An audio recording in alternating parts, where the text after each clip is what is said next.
Bonjour à tous, c'est WinDevNurse. On se retrouve aujourd'hui samedi pour un nouveau vidéo tutoriel sur WinDev, WebDev et WinDev Mobile. Et aujourd'hui, on va aborder le drag and drop avec WinDev, mais cette fois-ci, on ne va pas le voir du côté code. On va le voir sur ce qu'on appelle le drag and drop automatique. Alors avant de parler du sujet du jour, je vous rappelle que si vous aimez la vidéo, vous n'oubliez pas de liker. Vous pouvez aussi vous abonner si vous voulez découvrir ce langage de programmation. On est de plus en plus nombreux et je vous remercie d'ailleurs. Et puis il y a aussi toujours à disposition les cagnottes Litchi et PayPal si vous souhaitez faire un don à la chaîne. S'affiche à l'écran tous les généreux donateurs qui ont déjà participé. Je les remercie. Il y a toujours un petit décalage entre le moment où vous faites un don et les vidéos parce que j'ai un petit peu d'avance, je vous le rappelle.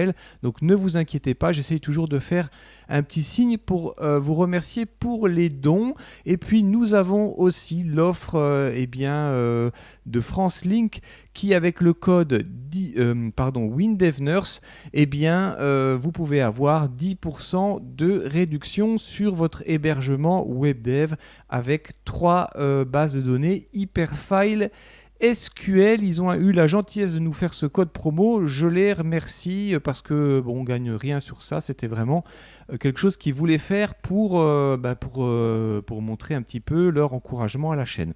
Alors maintenant, on va parler du drag and drop automatique et on va aller sur le PC. Voilà, à présent on est sur mon PC. En fait, je voulais un petit peu partir d'une fenêtre qu'on avait déjà créée il y a fort longtemps sur, par exemple, la possibilité dans notre hôpital de faire glisser des traitements. Vous voyez, c'était possible, par exemple, de donner une morphine à un patient et on cliquait sur le bouton et vous voyez que ça permettait un petit peu de faire basculer le traitement dans une colonne, dans une liste qui était de l'autre côté. Alors bien sûr, le mieux, ça serait d'utiliser en fait le drag and drop et d'éviter par exemple dans ce genre de situation d'être obligé de cliquer sur un bouton et simplement de faire un geste avec la souris pour pouvoir glisser le traitement d'une liste à l'autre. C'est ce qu'on va faire aujourd'hui avec ce fameux drag and drop automatique. Alors qui existe en fait avec WinDev depuis 3-4 versions parce qu'avant il fallait programmer ce drag and drop. Alors ne vous inquiétez pas, il y aura une vidéo spécifique pour vous montrer un petit peu la programmation du drag and drop parce que je vais essayer de vous montrer ici comment ça fonctionne en utilisant la fenêtre en fait ou éventuellement le champ liste, mais il faut savoir que ça a quelques limitations et on en parlera en fin de vidéo. D'ailleurs, la vidéo du jour sera plutôt courte par rapport aux autres, mais je voulais vous faire cette petite démo qui peut d'ailleurs bien vous aider parce que comme vous le savez, WinDev a tendance toujours à nous créer des petites améliorations en fonction de nos besoins. Alors qu'est-ce que j'ai créé? Là, en fait, j'ai créé simplement une fenêtre où là, j'ai d'abord créé 2 champs. Vous voyez, il y a un champ qui s'appelle non-drag et puis il y a un champ non-drop. Alors, on va parler du reste ensuite pour un petit peu parler des listes et tout ça. Mais ce que je veux un petit peu vous montrer, c'est comment est-ce qu'on va pouvoir glisser des noms du drag vers le drop. Alors, entre 2 champs de saisie, j'ai envie de vous dire quand vous utilisez l'outil standard de WinDev qu'on appelle le drag and drop automatique, en fait, vous n'avez pas besoin de mettre de ligne de code pour en fait transférer d'un champ de saisie à l'autre avec votre souris les éléments que vous avez par exemple dans le champ. Alors je m'explique, quand vous allez en fait créer votre champ de saisie, je vous rappelle, création, je crée un champ de saisie, voilà, c'est ici. Et si vous ne vous rappelez pas, vous faites un CTRL-ALT-M et là, vous tapez juste par exemple saisie et là, vous avez la proposition pour créer un champ de saisie et ça vous met tout en surbrillance. C'est bien pratique ce petit code qu'on peut utiliser, ce petit raccourci. Donc là, je rentre ici dans la description du champ et je vais dans ce qu'on appelle les 7 onglets. Alors si on fait un petit peu défiler les 7 onglets, vous allez voir en fait que dans la partie détail, et surtout ici, là, dans la partie glisser, déplacer, alors on dit aussi glisser, déposer aussi, ça existe, eh bien vous avez des petites cases à cocher, et source et cible. Alors si évidemment je décoche tout, ben là je ne pourrais pas faire de drag and drop avec le champ de saisie parce qu'il faut que je lui donne cette fonction à travers les 7 onglets. Et c'est là où il y a 2 notions importantes qu'il faut commencer déjà à intégrer dans le drag and drop, c'est qu'il y a la notion de source et la notion de cible. Alors finalement, c'est assez compréhensible en français. La source, c'est là où je vais prendre l'info. La cible, c'est là où je vais la glisser. Alors très bien, dans ce cas-là, ce que je vais dire que bon, ben, dans ce champ de saisie, le drag, eh bien, c'est source. Et puis, dans le champ de saisie drop, eh bien là, je vais aller simplement dans mon détail et je vais valider. Alors là, c'est déjà fait. C'est validé en tant que cible. Alors très bien. Moi, j'ai bien envie maintenant de tester ça avec vous. Alors ici, je vais noter par exemple WinDev. Voilà. Je vais un petit peu me déplacer ailleurs. Je vais sélectionner tout mon texte. Et puis je fais un clic gauche maintenu. Vous voyez qu'il y a un petit panneau qui apparaît. Et maintenant, vous voyez, regardez, si je glisse, eh bien, au-dessus du champ drop, eh bien, vous voyez un petit carré apparaître. Et si je relâche, voilà, eh bien, j'ai le nom WinDev qui a été, entre guillemets, collé. C'est une sorte de copier-coller, en fait, qu'on utilise là. Et donc ça, je peux le faire, par exemple, avec des champs de saisie. Mais je pourrais aussi, par exemple, le faire avec des champs list. Alors, on pourrait faire le test. Ici, j'ai créé un petit champ list, qui s'appelle d'ailleurs liste panier. Eh bien, hop, ce que j'ai fait dans le code, dans la description, pardon, je suis allé dans détail. Et là, ce petit champ, eh bien, je le mets en cible et cible. Voilà, très bien.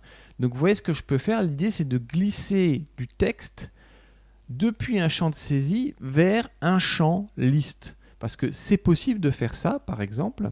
Alors, on va faire le test ensemble. Alors, ici, WinDev. Parfait. Je clique, vous voyez, j'ai maintenu, j'ai choisi.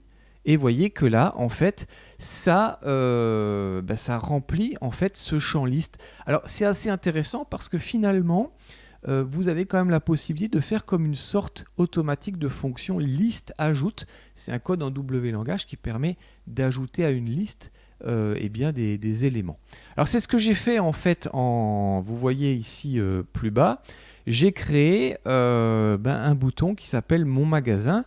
Et vous voyez un petit peu l'idée que je souhaite faire. Je souhaiterais bien, depuis mon magasin, attraper des fruits et légumes et les glisser en fait dans ce que j'ai appelé liste panier. Alors, déjà, pour rappel, pour remplir un champ liste par programmation, si je vais dans le code, on utilise les fonctions liste ajoute. Vous voyez ce que j'ai fait, liste ajoute, nom du champ liste magasin, et j'ai rajouté tomate, salade, patate, enfin peu importe, on s'en fiche. Donc qu'est-ce qu'on veut essayer de faire? En fait, on veut essayer de glisser du magasin vers le panier par le drag and drop. Alors, si on a bien suivi ce que j'ai dit jusqu'à maintenant, on va dans la description, détail. Donc là, je dis qu'il est source. Et ici, je dis qu'il est... Alors non, c'est déjà validé, il est cible. Ok, très bien. Alors si je fais ça, on imagine bien que la cliente attrape par exemple une salade, je maintiens appuyé avec le clic gauche, le petit logo, je glisse, je rajoute. Oui, ok, d'accord. Maintenant, on va imaginer, tiens, elle a fait une erreur. Et non, c'est pas des salades qu'elle voulait prendre, c'était des patates. Alors elle va peut-être le prendre là comme ça. Et là, vous voyez que il y a quelque chose qui ne va pas, c'est que même en maintenant mon clic gauche, j'arrive pas à glisser sur mon magasin, ce qu'il y a dans mon panier. Alors, comment est-ce qu'il faut faire pour faire ça? Simplement, en fait, il faut donner les 2 fonctions au champ concerné. Je m'explique. Quand on retourne ici dans la description, il faut imaginer que c'est source. Alors, le magasin est source pour mettre dans le panier. Mais il faut imaginer que, par exemple, la cliente veut enlever du panier pour remettre dans le magasin. Alors ça veut dire aussi que à la fois le panier, le magasin, pardon, excusez-moi, est source et il est à la fois cible parce qu'il doit aussi être capable de recevoir en fait un drag and drop. Alors je dis qu'il est cible, voyez. Et donc ce que je dois faire ici également, si je dois activer cette fonction, eh bien là dans le cas où je remets on va dire un aliment dans le magasin, eh bien mon champ liste qui était le liste panier, eh bien lui devient à la fois aussi une source. Alors qu'est-ce qui se passe quand on fait ça? Hop, je fais mon magasin, j'attrape des bananes, hop, je le mets dans le panier, je mets des patates, ok, ah, j'ai fait une erreur, je ne voulais pas les bananes, parfait. Alors vous avez vu ce qui s'est passé aussi? Quand je clique sur un élément que je le glisse, il disparaît en fait du magasin. Ben parce qu'en fait, quand vous êtes à la fois source et cible, ça veut dire que quand je l'envoie dans l'autre liste, eh bien je le supprime en fait dans la source. Et c'est ce qui se passe quand vous validez en fait ces deux fonctions, source et cible, à la fois sur le même champ. Et vous voyez que si je reglisse la salade, d'ailleurs c'est très intéressant parce qu'on peut d'ailleurs la positionner où on veut. On peut très bien dire, tiens, la banane, je veux la mettre à la fin. Vous voyez que en fait, même l'ordre de la liste ajoute a été est remodifié. Vous pouvez le toucher en direct, ce qui en programmation des fois est un petit peu compliqué à faire. Alors ça, c'est pour, on va dire, un champ, on va dire, de type liste standard que j'ai rempli par programmation. Ici, plus bas, là, dans la fenêtre, vous voyez que on retrouve là des noms de patients. Quand j'ai créé les premiers cours sur WinDev, j'avais pris l'idée d'un hôpital qui reçoit des patients. Et vous voyez que ce champ liste, il a une petite particularité par rapport à celui qui se trouve ici plus haut. Celui qui est plus haut est programmé, il est rempli par programmation. Alors que celui qui est ici en bas, si je vais dans sa description, vous voyez que dans la partie contenu, eh bien, on parcourt ici un fichier qui est le fichier patient. Ce fichier patient, il contient les noms de famille des patients. Alors, ce que je veux, par exemple, c'est pouvoir glisser les noms des patients dans cette liste panier, par exemple. Alors, bien sûr, ça sous-entend que, eh bien, quand je vais les faire transférer, eh bien, le panier sera seulement cible, en fait. Donc là, je décoche source. Très bien. Mais regardez ici, quand je vais dans la description, dans le glisser-déposer, on peut être à la fois source et cible. Ok, d'accord. Donc, je vais garder ces deux fonctions volontairement. Et je vais vous montrer quelque chose.